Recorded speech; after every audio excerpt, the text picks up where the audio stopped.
Bonjour et bienvenue au balado Vivre de la Fondation Vivere, en partenariat avec Nous TV qui me permettent de vous offrir des beaux balados à tous les mois. Aujourd'hui, je suis tellement contente, j'ai rencontré Roch Terrien de la clinique Neuroperformant qui va nous expliquer comment ça marche notre cerveau. Pouvez-vous croire que l'anxiété pourrait se guérir si on comprenait ce qui se passe dans notre tête? Et lui a la solution pour ça. Moi, je ne le savais pas. J'ai fait quelques recherches, je l'ai trouvé et je vous le partage avec vous cette semaine. J'espère que vous allez en apprendre davantage. Vous pourrez aller voir sur notre site Internet pour plus d'informations. Alors, je vous souhaite une très belle écoute.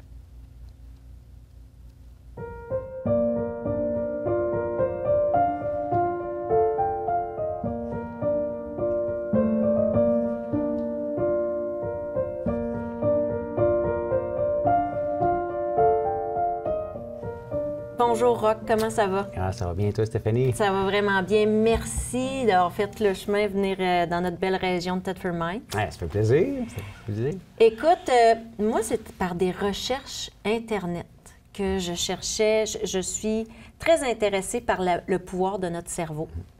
Et j'ai trouvé le neurofeedback. J'aimerais que tu nous expliques c'est quoi.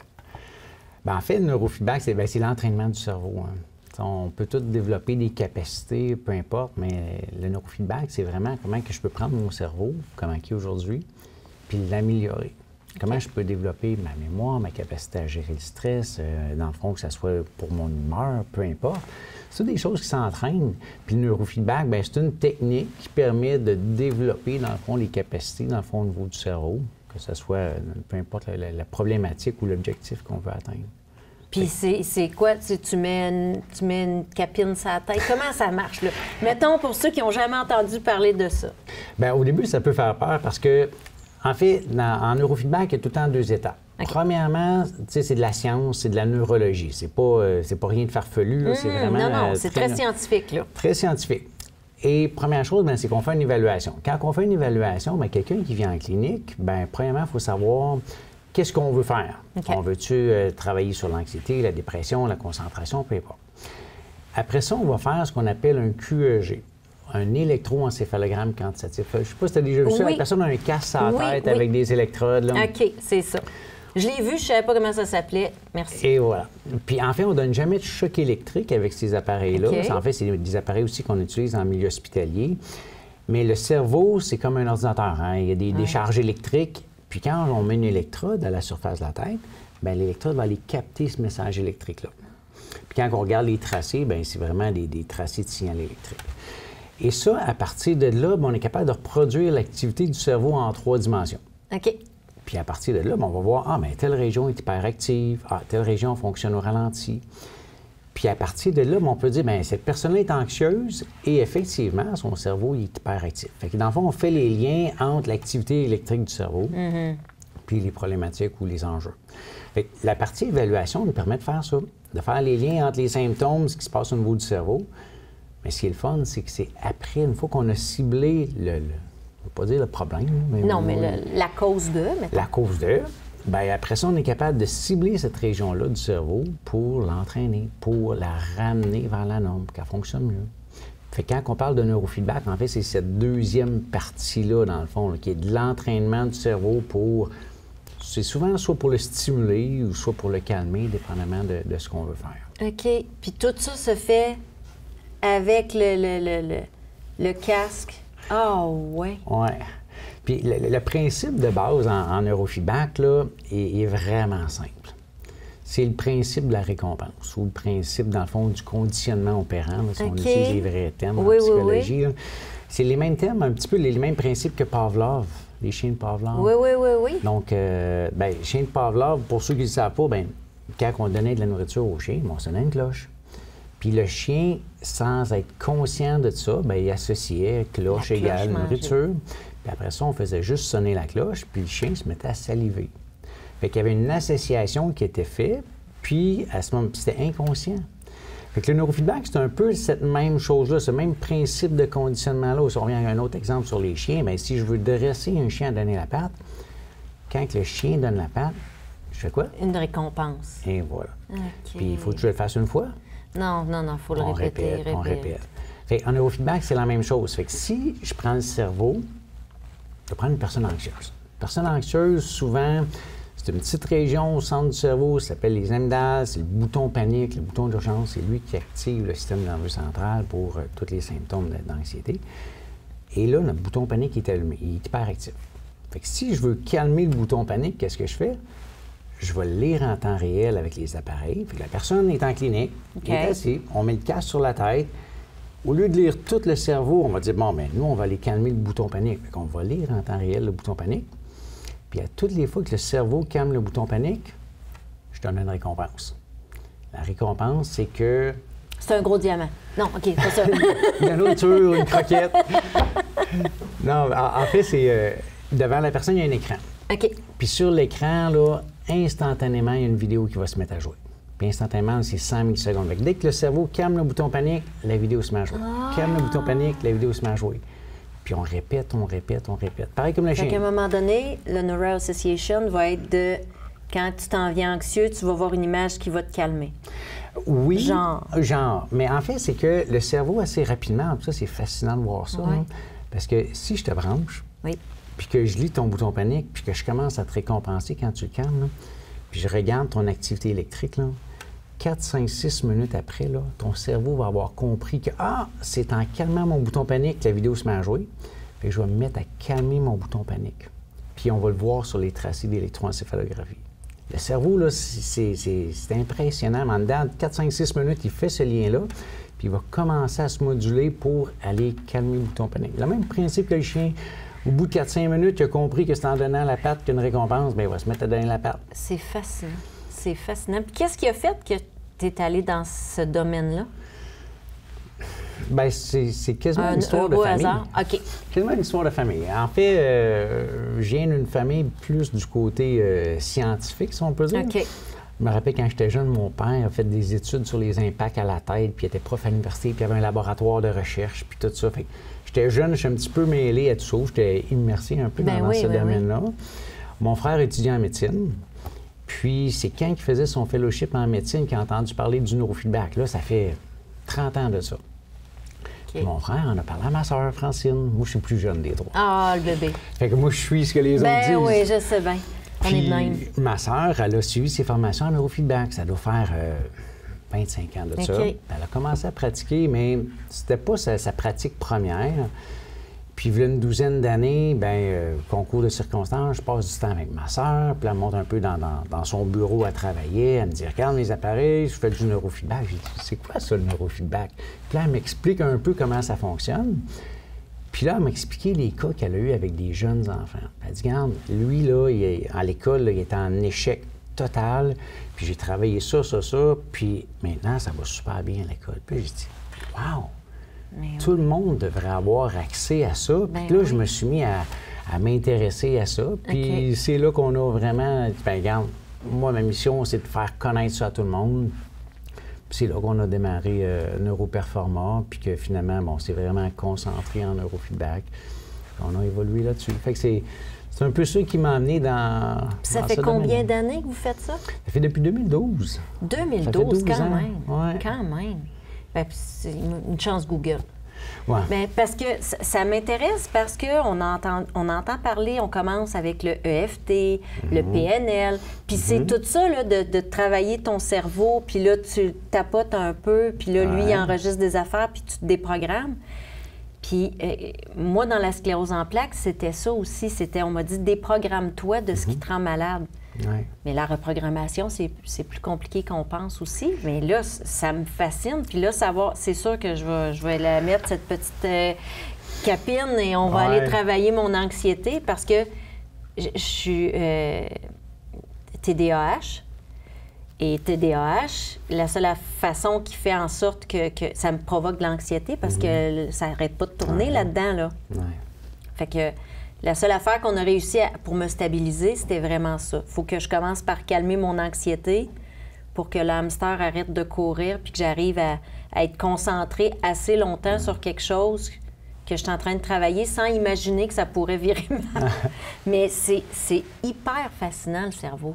Puis de savoir qu'on peut aller traiter plein de choses. Parce que là, l'anxiété, on se dit, OK, parfait. Mais vous traitez beaucoup plus grand que ça. Oui. Je dirais qu'il y a à peu près, en clinique, à peu près une dizaine de pathologies qu'on adresse.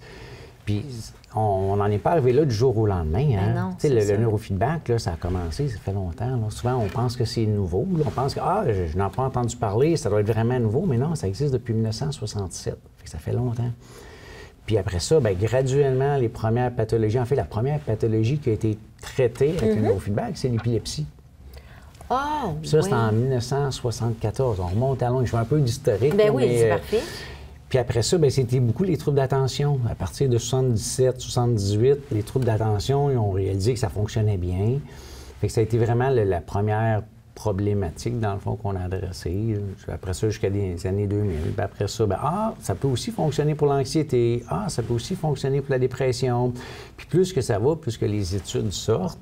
Puis là, maintenant, bien oui, on va parler, bien sûr, des troubles d'attention, anxiété, dépression, mais les commotions cérébrales, la douleur chronique, fibromyalgie, la schizophrénie, maintenant qu'il y a des études qui sortent là-dessus, l'autisme. Même un congrès dernièrement, il disait que le neurofeedback, c'était l'approche qui amenait le plus de bénéfices chez les personnes autistes. Il y a plein de pathologies comme ça qu'on ne pensait pas que le neurofeedback pouvait avoir un effet. Puis finalement, on se rend compte, bien, quand ça a un lien avec le cerveau, bien, quand on l'entraîne puis il fonctionne mieux, bien, on peut aider bien des problématiques, que ce soit la dépendance, les chocs post-traumatiques aussi. Puis il y a énormément d'études, en fond, aux États-Unis qui se font là-dessus.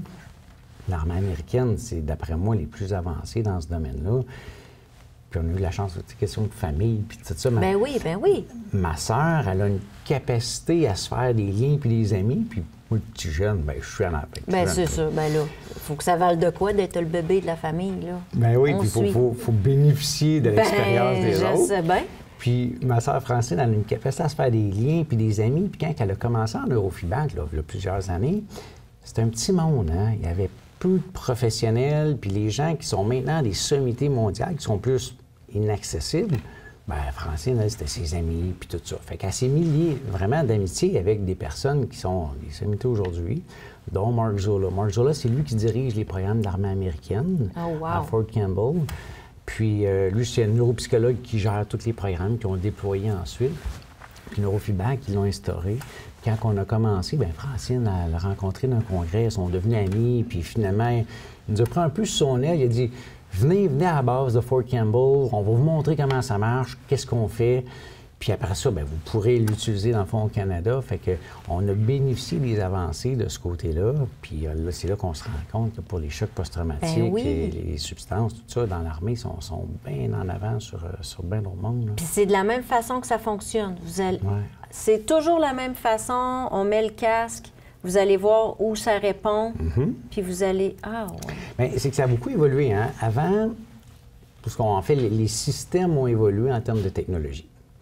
Puis ça, tu regardes en fois un petit peu sur Internet, des fois, tu vas voir des systèmes là, qui avaient juste une électrode ou deux électrodes. C'est qu'au début, on ne regardait pas le cerveau en 3 dimensions parce que les systèmes ne nous permettaient pas de le faire. Fait qu'on prenait des lectures à certains endroits, à la surface du cerveau, puis là, on pouvait dire « Ah, ben oui, ça, c'est hyperactif » ou « ça fonctionne au ralenti ».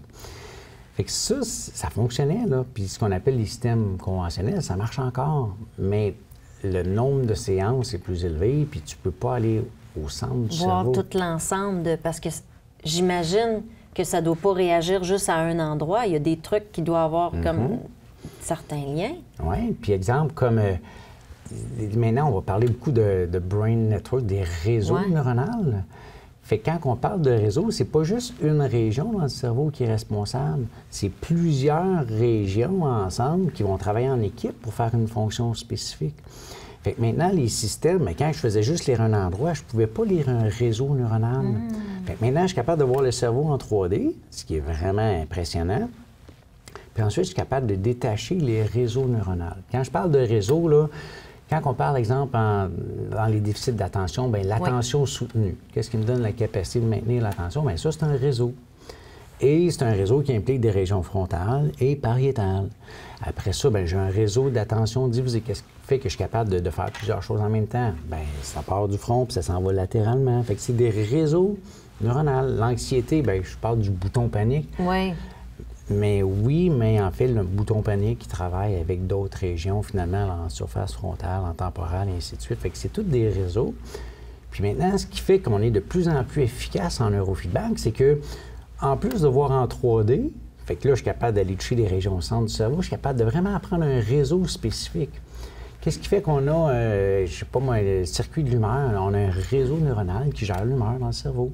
Puis on va prendre ce réseau-là, puis un peu comme une équipe, puis on va analyser l'équipe. Bon, mais qu'est-ce qui va bien dans l'équipe? Tel joueur va bien. Ah, lui, il va pas bien, on va l'entraîner. Lui, il va pas bien, on va l'entraîner. Fait que les technologies ont beaucoup avancé, puis plus qu'on est précis dans qu'est-ce qu'on entraîne, bien, plus qu'on va être efficace. Puis, est-ce que c'est toujours les mêmes résultats que vous avez par rapport à, mettons, quelqu'un qui est dépendant? Il va s'asseoir dans votre chaise, puis vous allez pouvoir, avec l'analyse, dire « Ah, lui, c'est un dépendant ». On ne pourra pas dire à partir de l'activité électrique, faire un diagnostic ou supposer un diagnostic. OK. Mais par contre, on sait, exemple, dans la dépendance, bien, la dépendance, on a surtout 3 régions du cerveau qui sont impliquées. Bien, on va dire, ces 3 régions-là vont moins bien. Fait que la personne qui a une problématique, on va pouvoir faire la corrélation avec l'activité du cerveau, mais on ne pourra pas juste partir du QEG pour dire, cette personne-là, elle a telle problématique. OK. Fait que ça expliquerait, par exemple, si on y va avec la dépendance, quelqu'un qui décide d'arrêter de prendre de la drogue. Il arrête ça, mais son problème de dépendance, il est encore là. Parce que souvent, ils vont le mettre sur autre chose. Ils vont se mettre à magasiner ou... Bon. Puis là, on pourrait s'asseoir sur la chaise et dire, OK, j'ai arrêté de consommer ma substance de choix. Maintenant, je veux arrêter d'exagérer une nouvelle affaire. Puis là, on pourrait le changer. Ben oui, parce que c'est les mêmes patterns. Tu sais, puis si tu qu'on rentre un peu là-dedans, ça devient le fun. Oui, c'est le fun, ça. Le profil typique, ou en fait les régions du cerveau d'une personne qui a des problèmes de dépendance. Oui. Qu'est-ce qu'on a? Bien, premièrement, tantôt on parlait d'anxiété. Oui. Souvent, l'anxiété va être présente chez les personnes qui ont des problèmes de dépendance. OK. Et ça, dans le cerveau, bien, c'est quoi? Bien, c'est notre fameux bouton panique qu'on parle depuis tantôt. Et quand on fait l'électroencéphalogramme, on va aller voir le bouton panique. Ça, c'est un élément dans l'équation qu'il faut qu'on regarde. Est-ce que le problème vient de là? Peut-être que oui, peut-être que non. OK. La deuxième région du cerveau, le lobe préfrontal, à la surface, en fait. C'est comme le cerveau, là, mais au niveau de la surface. OK. Puis le préfrontal va jouer un rôle de jugement.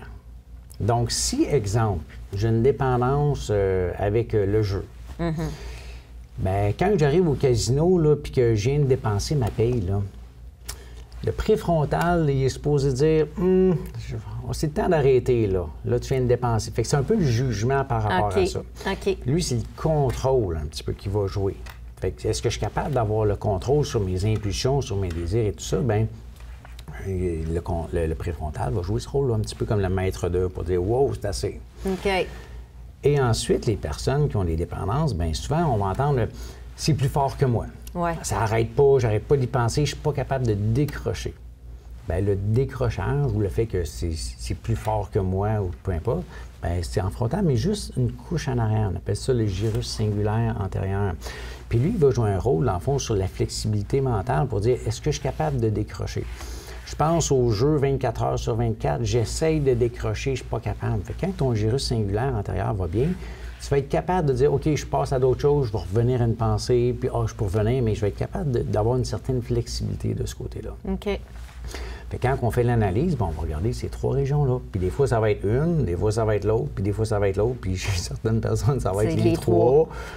Puis à ce moment-là, bon, on va cibler ça. Puis quand on fait l'électroencéphalogramme, on est capable de mesurer pour dire, bien, elle est déviante de temps par rapport à la norme, fait que c'est pas trop pire, puis celle-là est vraiment déviante par rapport à la norme, fait que ça risque d'être plus là, le problème. Puis tout est quantifié. Okay. Puis après ça, bien, ça nous permet d'être précis pour dire, bien, regarde, ça va pas si pire, mais dans le cerveau, on va vraiment cibler cette problématique-là. Parce que 20 personnes qui ont des problèmes de dépendance peuvent avoir 20 profils cérébraux différents. Puis quand on fait l'analyse, bien, on va faire des programmes d'entraînement qui vont être spécifiques pour chacune de ces personnes-là. Donc, si le frontal va bien chez une personne, on ne touche pas, ça va bien, puis on va travailler sur l'anxiété ou l'autre. OK. Hey, c'est incroyable. Mais puis là, ça fonctionne avec les chocs post-traumatiques de la même façon. De la même façon. Parce que là, j'ai un neveu qui a été à l'armée. Ben, c'est pour entendre des feux d'artifice, là. Ouais. Puis en fait, le neurofeedback, c'est le côté, je vais dire, neurologique. OK. Mais il n'y a pas juste le côté neurologique. Hein. Dans une approche, moi, je crois beaucoup à l'approche globale. Il n'y a pas juste un spécialiste pour traiter une personne. Le neurofeedback va toucher la partie neurologique, mais moi, je crois beaucoup, dans le fond, à la déprogrammation également. Fait que, si, exemple, quelqu'un a été, dans le fond, à la guerre, peu importe, un choc post-traumatique, bien oui, ton cerveau, dans le fond, c'est un peu les mêmes régions. Dans le fond, il va recevoir le bouton de panique qui va être là, donc qui va amener, dans le fond, un état d'urgence ou d'hypervigilance, parce qu'il pense qu'il est toujours en état de guerre. Fait que ça, c'est nos amygdales, le bouton panique au centre. Souvent, plus vers l'arrière de la tête, il y a tout un réseau qu'on appelle le DMN, un mode par défaut, qui va gérer la partie émotive. Puis souvent, lui, va être déréglé aussi. Il va avoir des déviations quand on a un choc post-traumatique. Puis la partie émotive est bien difficile à contrôler. Puis après ça, ben oui, le préfrontal peut être impliqué dans le jugement parce que si, exemple, je reviens peu importe la guerre, puis que je suis ici avec toi, bien, mon frontal devrait être assez fort pour dire, regarde, qu'il n'y a pas de danger. Là. Il ne tombera pas une bombe ici. On est bien, on est en sécurité, mais le frontal, il faut qu'il soit capable de jouer un rôle pour reprendre le contrôle là-dessus. Fait que oui, le côté neuro, mais le cerveau, il a aussi fait des associations. Ben oui. Puis là, celui qui va raccrocher les images qui passent, parce que j'ai longtemps été en hypervigilance, quand je vivais une situation qui n'a pas rapport avec ce que j'ai vécu, mais c'est l'image de mon trauma qui me revenait. Je pensais automatiquement à ce moment-là, dans des circonstances que je ne comprenais pas. Mais ça veut dire que j'avais un neuroassociation qui se faisait de...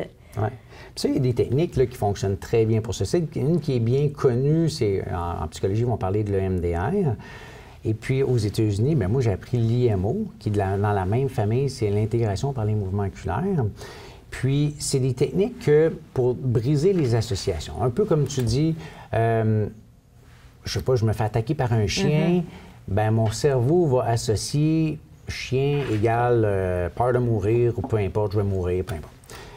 Puis là, après ça, bien, dans d'autres contextes, que des fois, on n'est même pas conscient de ça. On peut être sur une terrasse, on prend un verre, on jase, puis un chien qui jappe dehors, consciemment, je ne l'entends même pas, mais là, je me mets à me sentir mal. Comment ça, je me sens mal? Bien, ton cerveau, il a entendu, il a fait le lien, puis il a ramené l'émotion qui était associée avec le chien. Et ça, l'IMO, c'est des techniques qui sont souvent assez efficaces pour ça. Ils vont t'amener dans l'état, dans le fond, pour que tu vas parler du chien.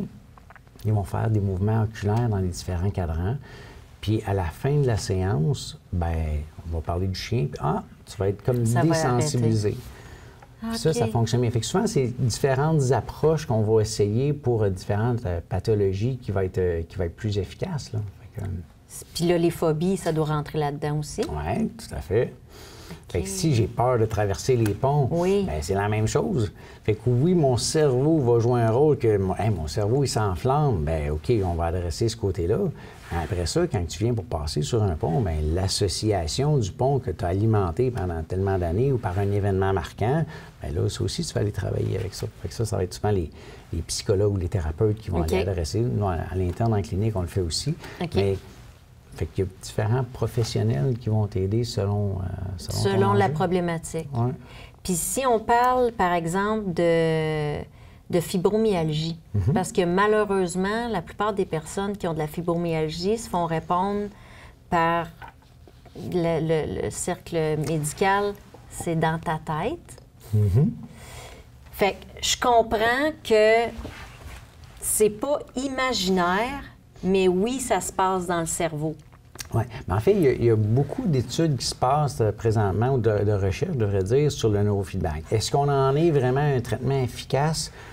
Pour l'instant, là, moins, mais je dirais qu'en clinique, nous, ce qu'on voit, c'est à peu près 50 des personnes qui vont bien réagir puis qui vont avoir une diminution partielle ou même complète dans le fond des douleurs. OK. Plus que ça avance, plus qu'on comprend qu'est-ce qui se passe au niveau du cerveau. Et en fait, quand je parlais, dans le fond, là, de ceux qui ont des douleurs, puis il y en a sûrement que tu as parlé que, quand je fais de la méditation, c'est moins pire. Oui. Les douleurs s'apaisent. Mais qu'est-ce qu'on fait quand on fait de la méditation? Bien, le cerveau vient se calmer. Et en calmant le cerveau, bien, il amplifie moins les messages de douleur. C'est un peu comme s'il vient amplifier tout ça. Quand il est hyperactif, il vient amplifier tous les messages de douleur. Et ça va se passer beaucoup sur la bande sensorimotrice. On part d'une oreille à l'autre, vraiment, c'est au centre de la tête. C'est les régions qui gèrent les messages de douleur. Si ces régions-là sont hyperactives, bien, ils vont avoir tendance à amplifier. Fait que oui, ça se passe en partie dans la tête de ce côté-là, sur les bandes sensorimotrices. Et aussi, bien, s'il y a de l'anxiété après ça, bien, l'anxiété aussi amène une hyperactivité du cerveau qui va avoir tendance à amplifier, dans le fond, les messages de douleur. Les messages de douleur. Bien oui, parce que là, ton cerveau, il s'emballe, fait qu'il t'envoie des messages un peu contradictoires, puis là, ton corps réagit, en fait. Ouais. Parce que souvent, chez les enfants, quand ils font de l'anxiété, ils commencent par nous dire quoi? Qu'ils ont mal au ventre, qu'ils ont mal au cœur, qu'ils sont étourdis. Fait que là, en premier, on se dit, bien voyons, qu'est-ce qui a attrapé? Mais finalement, c'est de l'anxiété. Ouais. C'est l'anxiété parce que on dirait que ton cerveau se bloque, il se met à avoir mal partout, puis tu n'arrives plus à penser. Ouais. Puis moi, je l'ai réalisé quand mon petit garçon, il avait 6 ans. Puis il y avait quelque chose qu'il faisait, mais dès que ça arrivait à l'école, puis qu'on y reposait la question, il bloquait là. Ouais. J'ai mal au ventre, j'ai mal au cœur, je suis étourdi, je suis plus capable de penser. Puis là, ben moi, j'ai fait, OK, moi, je fais ça, mais quand je fais de l'anxiété... C'est ça qui arrive. Fait que j'ai réussi à avoir en me disant, ben là, il n'est pas malade, il fait de l'anxiété. Fait qu'on a traité l'anxiété, puis ça a arrêté. Bien, puis les personnes qui ont de la douleur chronique, fibromyalgie, bien, souvent une question d'emblée qu'on pose, c'est quand tu es moins stressé, est-ce que la douleur abaisse? Puis si la personne a tendance à dire oui, bien, souvent, ils vont très bien répondre au neurofeedback parce qu'on va être capable. L'anxiété, ça fonctionne très, très bien en neurofeedback. Là. Puis c'est probablement des pathologies avec lesquelles ça répond mieux puis le plus rapide parce que c'est différentes raisons. C'est ciblé au centre du cerveau puis ça fonctionne bien. Fait que si la personne dit oui, quand je suis moins stressé, bien, j'ai moins de douleur, bien, le taux de succès est bien plus élevé dans ce temps-là. Versus, je suis plus stressé, moins, ça ne change pas grand-chose. Bien là, des fois, le taux de succès est peut-être un peu moins élevé là, de ce côté-là. Mais c'est un indicateur. C'est un indicateur. Ouais. Mais en fait, on devrait commencer par là. Oui. Il faudrait qu'on nous prescrive le neurofeedback. Ça serait tellement simple. Mais c'est vrai, si on commençait par avoir cette technique-là, je pense que ça pourrait au moins nous aider à savoir c'est quoi les prochaines actions à faire. Bien, c'est que ça donne un profil, hein? Bien, c'est ça. C'est qu'on connaît la cause. Fait que là, maintenant, on a une piste de solution pour aller au traitement. Puis, je ne sais pas si tu as remarqué, il y a quelques années, ça avait sorti publiquement, c'était les médecins qui disaient il y a trop de diagnostics de troubles d'attention, alors que dans plusieurs cas, c'est des troubles anxieux. Mais oui. Mais quand on fait une évaluation, c'est difficile parce que les difficultés attentionnelles sont là, mais quelle est la cause? C'est difficile avec des questionnaires ou juste des examens comme ça, mais quand on fait un électroencéphalogramme, là, on le voit très bien. Là. Puis en clinique, je dirais, c'est plate à dire, mais on a à peu près 20 des personnes qui arrivent, qui ont un diagnostic de trouble d'attention. Puis effectivement, quand on fait le profil cérébral, c'est pas un profil cérébral de trouble d'attention, c'est un profil cérébral de trouble anxieux. Puis les deux sont assez différents, puis l'électro nous permet de voir ça. Puis même aux États-Unis, il y a des places qui vont prendre l'électroencéphalogramme pour dire quelle médication on devrait prendre. Bien, c'était ça que j'allais venir à ça, parce que quand tu fais une dépression, ils ont de la difficulté à te médicamenter, puis il faut que tu essayes plein de trucs. Ouais. Mais là, si on commençait par ça, j'imagine que ça pourrait nous aider à médicamenter la zone qui est plus problématique. Oui, tout à fait. Tu sais, puis l'anxiété, dépression, c'est un bon exemple parce que l'anxiété, c'est un cerveau qui est hyperactif. Oui. Puis je le vulgarise de même, c'est un peu plus complexe, là, mais c'est un cerveau qui a trop de fréquences rapides qu'il faut que je le calme. Et probablement que des fois, les difficultés attentionnelles viennent de ça, parce que le cerveau est tellement hyperactif qu'il ne peut pas être efficace. Versus un trouble d'attention, c'est l'inverse. C'est un cerveau qui a tendance à fonctionner plus au ralenti. Donc, dans les fréquences, il va manquer des fréquences rapides qu'il a besoin pour les processus cognitifs, puis avoir plus de fréquences lentes qui vont faire en sorte qu'il va tomber dans l'une et tout ça. Mais la problématique attentionnelle peut être la même. Puis quand tu fais le profil des deux, bien, tu dis, bon, lui, c'est un cerveau hyperactif. Il ne va pas le calmer. Il ne va pas le stimuler. Ouais. Puis l'autre ne va pas le calmer. Bien oui, c'est ça. Voilà. Parce qu'à un moment donné, moi, je suis de la génération où ils commençaient à donner du Ritalin. Ma mère n'a pas voulu, mais c'était ça, là. On donnait ça comme des... On essaye, on va nous donner ça comme des Smarties, mais si on faisait ça, parce que j'imagine qu'il n'y a pas d'âge pour suivre un traitement. Bien, je dirais que nous, on commence en clinique à partir de l'âge de 7 ans.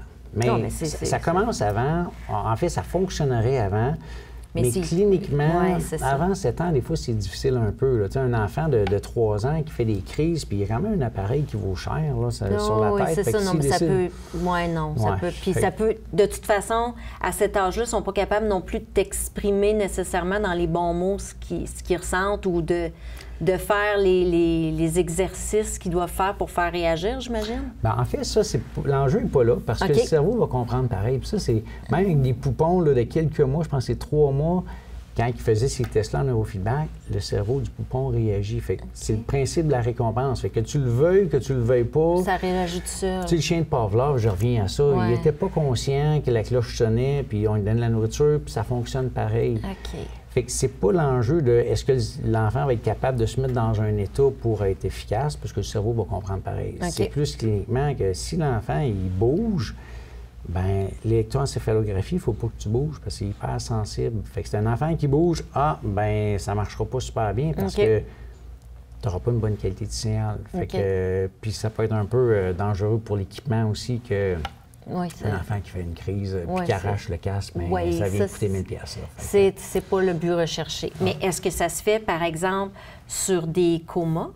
Êtes-vous capable de voir s'il y a encore quelque chose qui bouge là? Ou... Moi, je ne suis pas rentré là-dedans, mais il y a quelques études qui ont été faites. Dans le fond, des groupes de recherche qui s'intéressent à ça. Moi, je ne peux pas m'avancer. Il faudrait que je fasse des recherches spécifiques à ça, mais c'est pas notre clientèle. C'est pas dans cette clientèle-là. C'est plus dans la clientèle, on est en vie puis on veut mieux vivre. Oui. Puis on peut performer plus aussi. Là, on parle de pathologie, mais le cerveau, là, le neurofeedback, c'est fait pour l'entraîner positivement aussi. Quand on parle des athlètes, quand on parle des hauts gestionnaires ou juste un étudiant qui dit « Ah, moi, je veux être plus performant », souvent, on associe le neurofeedback à un traitement de pathologie. Mais non, la performance là, chez les athlètes, chez les hauts gestionnaires, on le voit beaucoup. Là. J'ai besoin d'avoir ce casque-là sur la tête. Mais c'est vrai, au lieu de régler un problème, on peut s'améliorer directement, de travailler plus notre cerveau. Est-ce que... Parce que là, c'est quoi? C'est 20 de notre cerveau qu'on utilise, 10 c'est quoi? Ça dépend. Je ne me prononcerai pas là-dessus. Mais ça vient-tu jouer avec ça? C'est-tu... Si on pratique notre cerveau, quand tu dis on pratique notre cerveau, dans le fond, c'est qu'on l'habitue à penser plus efficacement? En fait, il vient plus efficace. OK. Puis, sans trop rentrer dans les détails, quand tu pratiques quelque chose puis que tu le développes, il y a plus de neurones qui vont travailler ensemble. Puis en fait, quand ils vont se mettre à synchroniser, si je peux dire, en anglais, ils vont dire « if they fire together, they wire together ». Donc, s'ils déchargent ensemble, ils vont se fusionner. OK. Et si j'ai 2 neurones qui déchargent mais pas synchrones, ça ne me donne pas beaucoup de puissance. Si je les prends les deux ensemble, puis que les deux déchargent en même temps, j'ai plus d'électricité. Donc, j'ai 2 fois plus d'électricité, j'ai plus de puissance. Fait que quand je développe des profils pour augmenter, dans le fond, la puissance du cerveau, ce que je fais, c'est que j'habitue les neurones à décharger en même temps pour donner plus de puissance. Plus de puissance égale plus de capacité pour faire les fonctions auxquelles vont être assignées. OK. Fait que moins de fatigue mentale. Bien, ça peut être ça, oui. En fait, tout dépendamment de qu'est-ce qu'on cible. Exemple, quelqu'un qu'on va entraîner l'attention soutenue. Bien, l'attention soutenue, on a besoin d'avoir des fréquences rapides. C'est de l'énergie qu'on a besoin pour être concentré, être focus. Bien, on va concentrer là-dessus, puis on va récompenser le cerveau quand il en produit plus de ces fréquences-là. Puis pour le faire, il va se mettre à synchroniser des neurones à décharger ensemble, on va avoir plus de puissance. Plus de puissance, je vais être capable de maintenir mon attention plus longtemps dans le réseau neuronal de l'attention soutenue.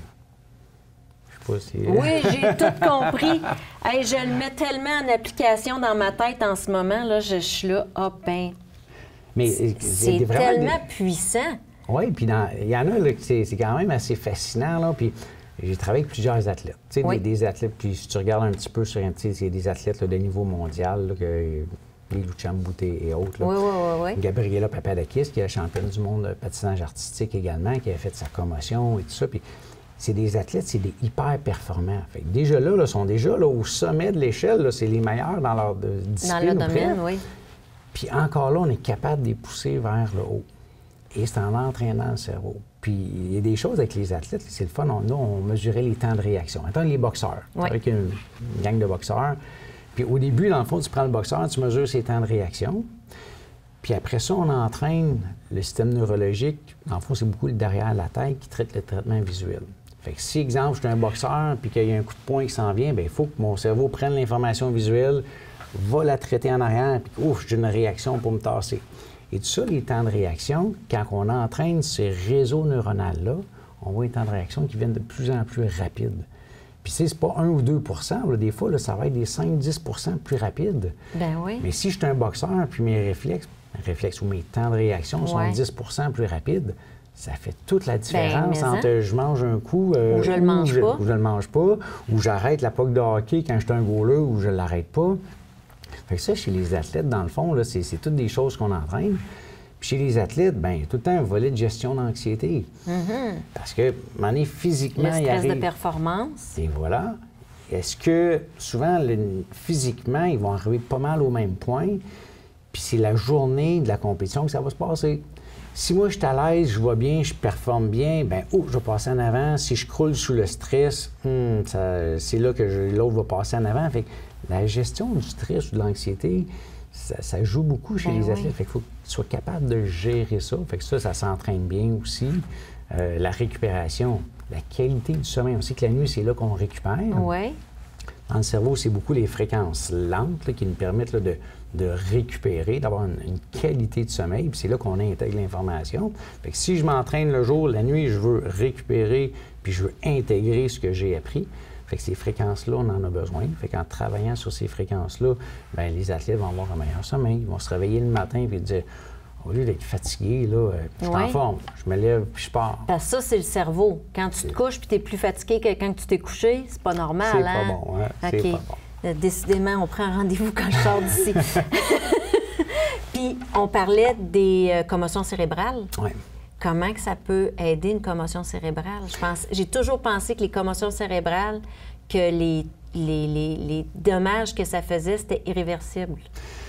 Bien, on ne peut pas tout guérir. Okay. Puis ça dépend de la sévérité.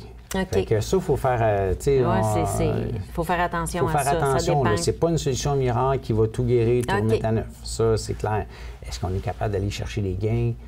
Tout à fait. OK. Puis les commotions cérébrales, c'est fascinant parce qu'elles sont toutes différentes. Hein? Puis ça va dépendre de l'impact à quel endroit. Puis, à partir de là, bien, les symptômes vont être différents. Je vais te donner 2 exemples. Oui. Si j'ai un accident d'auto, puis je me fais frapper le préfrontal gauche, bien, le symptôme surtout qui risque de sortir, ça va être la dépression.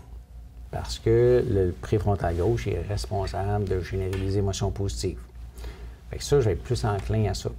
Versus si c'est plus en arrière de la tête, bien là, le traitement visuel est là. Fait qu'à ce moment-là, la lecture, je suis sensible à la lumière et tout ça. Si les régions au centre du cerveau, bien, ça va être plus en lien avec la mémoire. Puis on parlait de l'attention soutenue, de l'attention divisée, tout ça. Fait que dépendamment des régions du cerveau qui subit l'impact, bien, les symptômes vont être différents. Fait que les commotions cérébrales, on ne peut pas toutes les mettre dans le même panier. Une commotion, c'est ça. Ce qu'on fait, c'est que la commotion arrive, puis on dit, bien, c'est quoi les symptômes? C'est-tu des problèmes de mémoire, d'attention? Il y en a que ça va être l'anxiété, il y en a que ça va être l'humeur, peu importe. Puis là, on va aller vérifier les réseaux neuronaux de ça, puis après ça, on va l'entraîner de manière spécifique. Fait que les commotions, on en a de tous les sens, puis des fois, c'est un petit peu l'effet coup contre coup. OK. Fait que si, exemple, je suis en patin, je glisse, je tombe, je me frappe le derrière de la tête, bien, le cerveau, dans la calotte crânienne, il va aller frapper ici, mais après ça, il va être compressé là, il va être étiré là. Fait que dans le sens opposé. Fait que l'effet coup contre coup, quand le cerveau se promène, mais il peut avoir des dommages à 2 endroits. Des 2 côtés. L'effet impact premier puis l'impact secondaire, en fait. OK. Bien, comme le bébé secoué. Et voilà. OK. Fait que les commotions, c'est le fun. Ben, en fait, c'est le fun.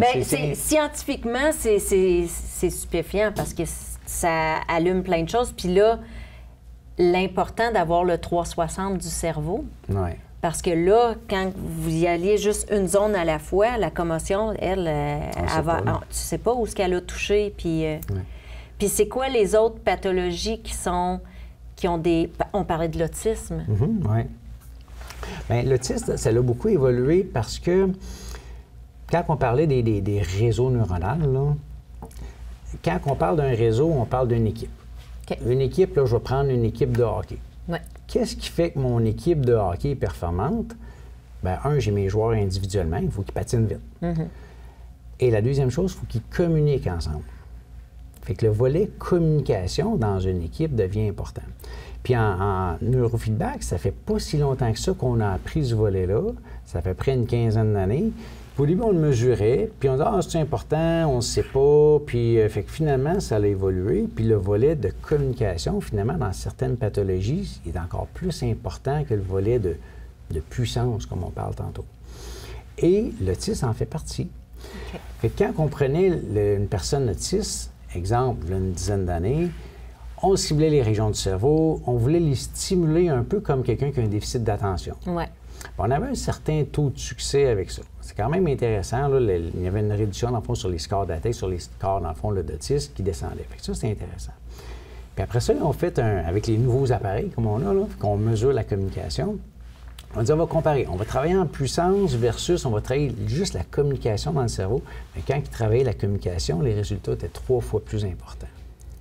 Fait que ça, c'est toutes les avancées technologiques qui nous permettent de dire, dans le cas de l'autisme, il faut voir ça d'une autre manière. Parce que là, c'est vraiment plus la communication qui va être un enjeu. Puis quand on entraîne ça, on va être plus efficace. On n'aurait pas pensé. C'est vrai, moi, j'aurais pensé que c'était plus l'autre que la communication. Fait que c'est toutes des choses que la science nous permet d'avancer. Puis, dépendamment de la pathologie, il faut l'adresser. Ça fonctionne. Ça fonctionne pas. Oui, puis il y a différentes sortes d'autisme aussi. J'imagine qu'il faut les aborder complètement différemment de l'autre, parce qu'il y en a qui sont hyper stimulés, puis qui apprennent très vite, puis tout ça, puis d'autres qui sont dans un état... Oui, puis ce qui est le fun aussi en neurofeedback, c'est que quand la personne a des forces, on y touche pas. On est capable de dire, ça, tu as vraiment une force de ce côté-là, puis on a des marqueurs. Ça, t'es en haut de la moyenne, en haut de la norme. Ça, on ne touche pas à ça. On va aller travailler sur les lacunes. Fait que ça, c'est le fun que tu es capable de dissocier, parce que tu ne veux pas juste normaliser, tu sais, ce qui est les forces, tu ne veux pas les diminuer pour aller compenser les faiblesses. Non. Fait que ça, on est capable vraiment de départager ça. Puis quand on fait l'analyse, c'est le fun là, de faire tout ça. Là. Puis c'est combien de temps, mettons, on arrive dans ton bureau, puis on s'assoit, je dis mes symptômes, on commence le traitement. Après combien de traitements je peux voir une amélioration ou une différence? Ou... Bien, quand on regarde le EEG ou les tracés du cerveau, là, après une séance, on voit les changements. C'est quand même le fun de voir ça. Là. Est-ce que toi, tu vas voir les changements après une séance? Non. Probablement pas. Non. Il y en a qui disent que oui, mais après une séance, là, ça peut être du placebo ou autre. Souvent, là, ça va être 4-5 séances. Là, tu vas arriver et tu dis « Hey, Rock, je me sens bien aujourd'hui, je ne suis pas stressé, il t'est arrivé telle situation. » Ça ne m'a pas dérangé ou j'ai bien dormi. Souvent, là, c'est après 4-5 séances que les gens, dans le fond, vont vraiment commencer à sentir les changements. Puis souvent, pour une problématique spécifique, ça va être une 12aine de séances. OK. Puis les gens vont venir 2 fois par semaine, des fois entre 1, 2, 3 fois par semaine, dépendamment. Mais si tu viens 2 fois par semaine, c'est 6 semaines. 1 mois et demi. Puis exemple, ton anxiété, souvent, c'est tu as atteint tes objectifs de ce côté-là. Là. Fait que, puis après ça, ça va durer. Wow. Là. Ben oui, c'est ça qui est fantastique, c'est que ça dure, parce que là, ton cerveau, il est habitué à quelque chose, puis là, il a compris. Et fait qu'il change pas. Ouais.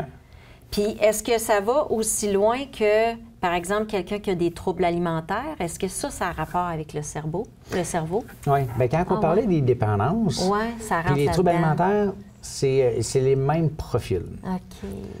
Souvent, dans les troubles alimentaires, tu vas avoir de l'anxiété qui va être là. Ouais. Puis après ça, tu vas avoir le frontal qui est le jugement, qui dit peut-être que je devrais arrêter de manger ou je devrais peut-être pas me faire vomir. Puis après ça, tu as les pensées obsessives qui fait que je suis pas capable de décrocher de l'idée de la nourriture. Fait que ça, c'est le même profil cérébral que les personnes qui ont des dépendances. Puis dans tout ce volet-là, moi, je trouve vraiment que l'accompagnement est important. T'sais, oui, il y a le côté neurologique, mais d'aller chercher de l'accompagnement, ça, c'est vraiment la clé du succès, là, parce que oui, ça peut aider, puis en fait, puis souvent, juste le neurofeedback va faire une grosse différence, mais moi, je trouve que le fait d'être accompagné là-dedans, bien, ça fait une différence, là. Oui, parce que dans n'importe quoi, on arrête ça, mais il faut comprendre pourquoi qu'on est allé vers ça. Puis, tu sais, c'est parce que souvent, c'est le langage qui va couvrir autre chose, là. Il y a des trucs qu'on n'a pas dit, puis on s'est... Tu sais, va savoir comment on s'est programmé pour se dire « Ah, ben là, ça me fait du bien jusqu'à temps que ça me fasse plus de bien. » Ouais. Fait que c'est un peu ça. Fait qu'une fois qu'on...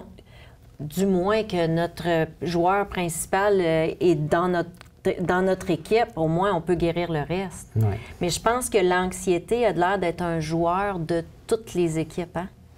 Ça se peut-tu? C'est souvent là.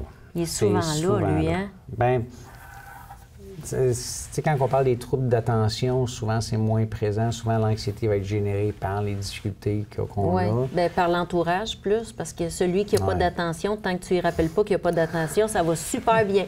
C'est ça. C'est à force de te faire dire « Hey, ouais. reste avec moi. » Allô? Tu fais comme... OK, j'étais où, là? Qu'est-ce qui se passe? Qu'est-ce que je viens de te dire?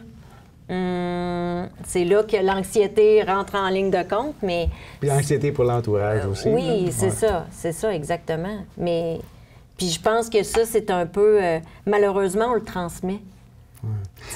Puis c'est drôle, hein, parce que quand on regarde le profil cérébral d'un parent puis de l'enfant, ça arrive souvent que ça se ressemble. Puis je me rappelle d'en avoir vu, j'en ai vu des milliers d'images. Puis là, tu as la mère, puis là, tu as la fille. Puis tu regardes, puis c'est les mêmes patterns là, en 3D. Tu regardes ça, tu vois, la pomme n'est pas tombée loin de l'arbre. Ben non. J'avais peur des ponts.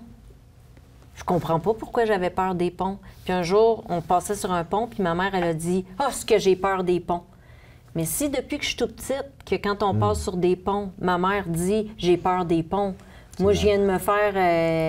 je l'ai enregistré. Ouais. Puis là, je dis, bien, moi, j'ai pas peur des ponts. Puis là, je me suis déprogrammée à ça parce que... Ouais. Mais imagine que ça peut le faire, que ça soit pas moi qui force pour le faire. J'aimerais ça. Écoute, dans la Fondation, parce que la Fondation, on soutient les femmes, on aide les femmes, justement, en trouvant des solutions comme ça qui sont autres que ce qu'on connaît déjà. On essaie de leur faire voir un peu tous les horizons pour les aider quand elles traversent les épreuves, mais aussi quand elles ont traversé l'épreuve. Comme par exemple la dépendance. Souvent, les femmes ont arrêté de boire, mais le trou qu'elles ressentent en dedans reste là. Et nous, c'est pour ça qu'on se dit, on est là après. Tu as arrêté de boire, qu'est-ce que tu peux faire après? Et c'est là qu'on trouve des solutions comme toi. Ça devient intéressant. C'est ça qui est intéressant. Et la fondation s'appelle Vivere, qui veut dire vivre en italien parce que je suis italienne. Et, mais c'est la déclinaison de 3 mots super importants qui sont vivre, vérité et rétablissement. Je t'écoute parler depuis tantôt. Tu as l'air d'être un homme passionné par ce que tu fais. Je suis. Écoute, si tu arrives à le transmettre, c'est incroyable. J'aimerais savoir pour toi, le mot « vivre », qu'est-ce que ça signifie? Bien, vivre, moi, je pense qu'on est tous ici sur la Terre pour vivre. Puis je m'en venais tantôt en auto, puis tu m'avais posé ces questions-là. Ça veut dire quoi? Puis moi, vivre, pourquoi on est ici? C'est pour être heureux. Moi, c'est peut-être simpliste, là. Bien, pour moi, vivre, c'est être heureux, puis on est heureux, bien, qu'est-ce qui va nous rendre heureux? Ça va être différent pour chaque personne. Tu sais, il y en a que ça va être l'amour, l'accomplissement, la réalisation, donner, se dépasser, contribuer. Fait que tout ça, pour moi, dans le fond, ça nous amène à vivre. Puis vivre, c'est... On est ici sur la Terre pour être heureux. Moi, c'est vraiment simpliste, mais ma définition, c'est un peu ça. C'est pas physiologiquement un cœur qui bat dans un corps, là. Vivre, c'est qu'est-ce qu'on ressent, qu'est-ce qu'on a dans nos tripes, puis ça, bien, qu'est-ce qu'on veut tout ressentir, c'est le bonheur. Fait moi, quelqu'un qui dit « Hey, je vis, j'ai l'impression de vivre », bien, c'est quelqu'un qui se sent bien puis qui se sent vibrer. Moi, c'est vraiment ma définition de vivre, là. Peut-être un peu trop simple, hein? Non, c'est parfait. C'est parfait parce que quand on comprend ça, c'est là qu'on se rend compte qu'on se complique la vie un peu trop. Ouais. Parce que, tu tu sais, dans le fond, on veut juste jamais être en mode survie. Ouais. Puis notre vie, si on la remplit de plein de petits bonheurs, ça va faire notre gros bonheur. Puis il faut trouver qu'est-ce qui nous rend heureux. Et voilà. Si j'aime pas ça, faire ça, ça me rend pas heureux, ça m'amène pas à vibrer, mais fais autre chose. Puis Exact. trouve qu'est-ce que t'aimes, puis tu vas là-dedans, tu vas t'épanouir. Puis en t'épanouissant, quand t'es bien, là, tu rayonnes, puis c'est là que tu es capable de contribuer aux autres. Si moi, je me sens bien, je vais partager, je vais vouloir aider, je vais être de bonne humeur, je vais dégager de l'énergie positive. Comme des fois, tu rentres dans une pièce, hey, il me semble que je me sens bien avec cette personne-là. Fait que tu vas contribuer au bonheur des autres. Mais quand toi, tu te sens pas bien, c'est difficile de faire rayonner autour de toi. Ben oui, c'est sûr. Il faut que nos vibrations soient hautes pour qu'on attire des autres. Puis, vérité. Bien, je vais être plate un peu dans ma réponse, mais c'est mon côté cartésien qui va sortir. C'est bien correct. Puis, vérité, c'est de ne pas se cacher qu'est-ce qui se passe. Puis moi, dans mon travail, c'est ça qu'on fait. On fait des électroencéphalogrammes. Bien, je ne veux pas dire que c'est la vérité pure et dure qui sort, mais quand même, tu ne caches pas le fait que, bien, voici qu'est-ce qu'il y en a. Voici c'est quoi le portrait. Où c'est que j'en suis aujourd'hui? Pour moi, c'est un peu, la vérité, c'est, regarde, cachons-nous pas, là, ou on ne sait pas des histoires. C'est quoi le portrait aujourd'hui? Puis, à partir de là, bien, qu'est-ce qu'on en fait? Bien, c'est la plus belle définition. Je pense, pour vrai, c'est juste ça. C'est juste arrêter de se mettre des masques. Les vérités, là, souvent, on les sait. Puis si des fois, on veut pas se l'avouer. On veut pas se l'avouer. Ouais. C'est aussi simple que ça. Mais là, écoute, si on se fait brancher puis qu'ils nous le disent, écoute, tu peux pas demander mieux, là. Ouais. T'sais, toi, tu l'as, la vérité en pleine face, puis en plus, tu es capable d'avoir des réponses. Ouais. C'est ça qui est le fun, parce que je pense que dans notre cerveau, c'est ça qui doit être fascinant. Parce qu'en fait, tu le sais, ton cerveau arrête pas de te le dire d'un million de façons, mais tu veux pas le comprendre. Puis on vient dans ton bureau, puis là, tu mets le doigt dessus, puis tu dis, bien, arrête de tourner autour, c'est ça. Et voilà. Ouais. Donc, le rétablissement. Bien, le rétablissement, moi, je trouve que c'est la partie qui est le fun. Parce que pour moi, rétablissement, c'est prendre un pas dans la direction que je veux. Puis, les trois termes, là, je trouve que ça fait une boucle. Puis, l'objectif, dans le fond, je reviens, tu sais, au début, vivre, c'est l'objectif, c'est d'être heureux. Ça, c'est l'objectif. Pour y arriver, ben c'est quoi l'état de la situation aujourd'hui? La vérité va sortir. Puis après ça, qu'est-ce que je fais pour atteindre mon objectif du départ? Fait que la partie rétablissement, moi, c'est la partie qu'on se met en action. Pour moi, rétablissement, ça veut dire faire un pas en avant, prendre action, aller dans la direction qu'on veut. Fait que pour moi, c'est très positif. Même, tu sais, le parti rétablissement, je vois plus ça comme un entraînement. Prendre action, qu'est-ce que je fais? Tout à fait. Puis à chaque jour, tu sais, on peut se permettre de... Oups, des fois, tu vas vers une direction, tu te dis, ah, je pense que j'aimais ça. Non, finalement, j'aime pas. On revient. Et c'est une boucle, oui. C'est ça qui est important. C'est pour ça qu'on a choisi ces trois mots-là, parce que je pense que si on les mettait vraiment en application consciemment, on verrait que finalement, la vie est simple, mais qu'on se la complique parce que justement, pour vivre, il faut qu'on fasse des choses qu'on aime. Puis des fois, c'est quand tu n'es pas dans la bonne route que tu fais pas des choses que tu aimes. Puis il faut que tu te rétablisses dans... Puis là, c'est parce qu'on a trop longtemps mis le mot rétablissement juste sur une maladie. Tu es malade, tu te rétablis. Mais je pense que chaque étape de notre vie, on doit continuer d'avancer, de chercher qu'est-ce qui nous rend heureux, qu'est-ce qu'on aime faire comme travail. Puis tu sais, aujourd'hui, à l'époque de nos parents, là, ils commençaient un travail, ils le faisaient toute leur vie. Aujourd'hui, nos jeunes, on les oblige plus à être... Faut que tu te réajustes. Tu te réajustes, tu reviens, tu fais ce que tu aimes. Tu sais, est-ce que t'as-tu commencé toujours dans le métier de la médecine ou t'as bifurqué? Non, moi, j'ai bifurqué. Oui, hein? Ouais, on se réajuste et tout ça. J'ai toujours été passionné par la santé, ça, c'est sûr. Mais je suis ingénieur de formation. Mais initialement, toute la médecine, le domaine de la santé, je voulais m'en aller là-dedans. Finalement, bon, d'autres intérêts, puis finalement, bien, je suis revenu à ça après. Fait que oui, c'est... Ah, mais comme un ingénieur, tu es dans la mécanique, mais du cerveau. Oui, c'est le raisonnement, la logique. Tu sais, quand on parle d'électroencéphalogramme, tu sais, c'est des mesures objectives, c'est de la logique derrière ça. Quand on regarde les appareils, bien, tu sais, c'est du courant électrique. Moi, je suis à l'aise là-dedans. Fait que tout ce qui est le fonctionnement, puis là, on vient joindre à ça la santé des personnes. Puis c'est là que ça devient important. Pour moi, en fait, là, parce que ce qu'on fait, ça change la vie des gens. Puis c'est là que moi, ça prend tout son sens. Là. C'est là que, tu sais, qu'est-ce qui fait qu'on est rendu là aujourd'hui? On a 9 cliniques, on a 90 personnes qui travaillent dans l'équipe, c'est tout dans un même objectif, aider les personnes. Puis moi, je continue de pousser parce que moi, je pense qu'on est la solution à des fois des enjeux qu'on avait de la misère à aborder ou que les taux de succès, je pense qu'on peut être un élément dans l'équation. Puis ça, c'est valorisant. Ça, c'est le fun. Quand je croise des clients cliniques, là, puis ils me disent « Ah, oh, monsieur Terrien, je veux juste vous dire, là, ça a changé ma vie. » Puis là, ils me racontent leur histoire. Moi, là, ça n'a pas de prix, là, ça. Ben là. non, c'est tellement gratifiant.